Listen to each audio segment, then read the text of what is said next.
This exposes this idiocy of gender testing in sports, and the particular case of Caster Semenya, who is a brilliant athlete who should be celebrating the most extraordinary moment of her 18-year-old life, who is instead on suicide watch, exposes not a social crisis, but a socialization crisis, because we are taught to think that there are fixed gender, realities, fixed sexuality. The fact is, our sexuality, our genders are far more fluid in reality than we are often taught to think. And so there are millions of people in the world, and at least 1 in 2,000, some people say 1 in 3,000 people in this country alone, who are born with ambiguous genitalia or chromosomal differences. This is perfectly normal. This is a reality. And the fact that a world-class athlete has this condition is also normal.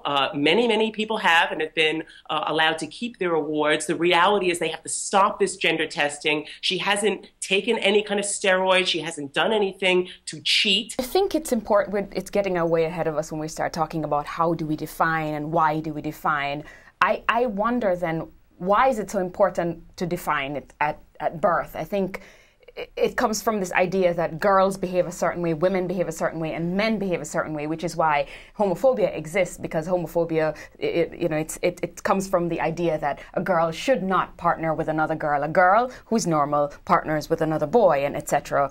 So when it is that you have people who fall out of this, whether it's behaviorally or phenotypically or medically or chromosomally, it kind of throws us off. Mm-hmm. I think the question should be about this competition, whether men and women are allowed to compete, and if a woman who is now transgendered. Well, let's face it, all women's bodies. Look at Dara Torres. Her body would have been inconceivable 1 generation ago. What woman was muscled, chiseled?